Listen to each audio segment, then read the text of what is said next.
On March 2nd, 17-year-old Jamiels Shaw, high school football star, was allegedly shot dead by a illegal alien gang member, Pedro Espinoza, who had just been released from the L.A. County Jail after serving time for a deadly weapon conviction. Apparently, L.A. authorities did not tell Homeland Security about Espinoza. They just let him go, even though he was a chronic and violent offender.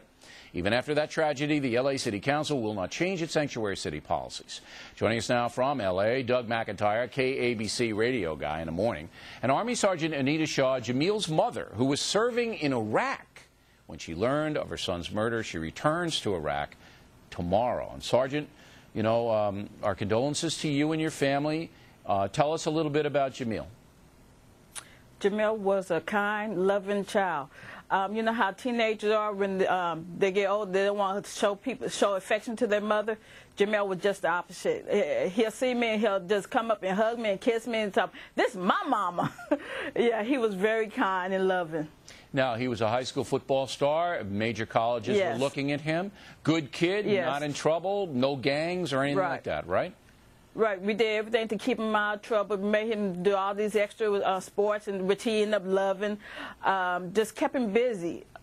He loved horseback riding, which a lot of people don't know that. It's interesting. Because when he was little, I used to take him to Griffith Park to go horseback riding. He loved it. All right. So you're in Iraq serving your country in a dangerous theater, and you get a call that your son, 17, murdered by an illegal alien. What goes through your mind? This can't be true. I was in total shock. I couldn't expect anything but that. I could have taken anything but that. I started screaming, "No, no, not my child, no." It was terrible. Now, did the illegal alien thing, was that any kind of a factor in your thinking about this? I mean, it could have happened, obviously, a lot of gangs and a lot of Americans in gangs in L.A. It could have happened there. Right. But this guy shouldn't have been on the street. Did that enter into it? I had no idea of that until after the funeral. That's when we found out about it, that he was a legal alien. Before then, we had no idea. No one said anything. No one knew anything.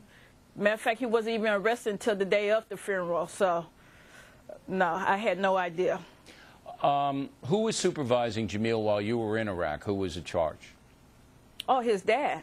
Okay, so his dad was there too. Now, so your husband and yourself now are faced with a son who's gone and a broken immigration system in the country, and you're a patriot. You're going back to Iraq tomorrow, as we said. What do you think about that?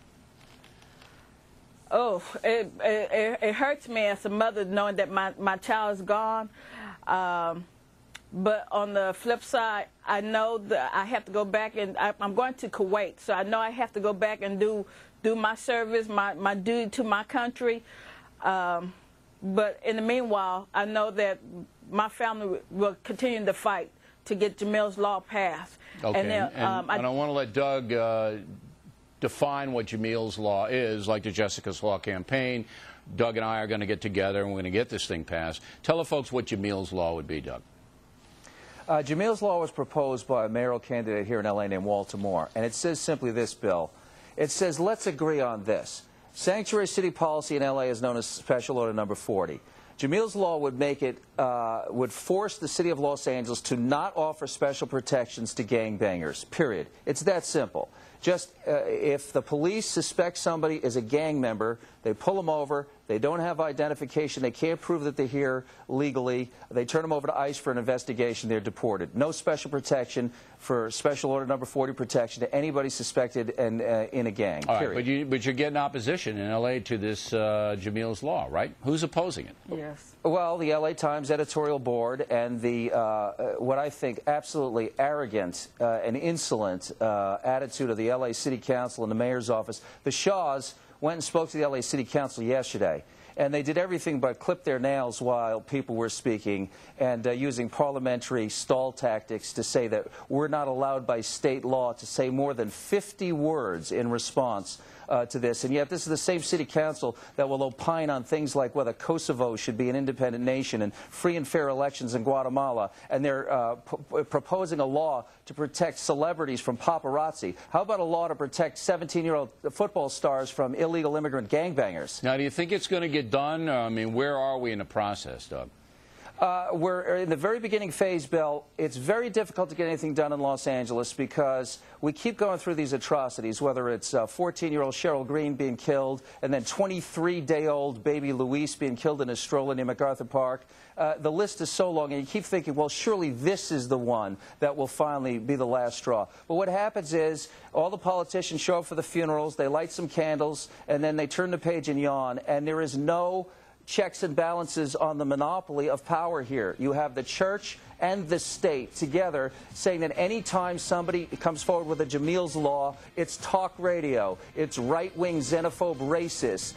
Look at the Shaws and look at the people who spoke to the city council and told me that that's not a cross-section of outraged Americans. America let the Shaws down. So did California, and so did Los Angeles. And it has to come from the people because these politicians will wait us out. We'll get involved. Now, Sergeant, I got to go, but anything that you need, your family needs, your unit needs, anything, you let us know immediately, and we will help you. And again, our condolences. Jamiel was a fine boy by all accounts, and we're sorry that this had to happen. And we appreciate your service, madam, very much. Next on the rundown, a humanitarian disaster unfolding in Texas.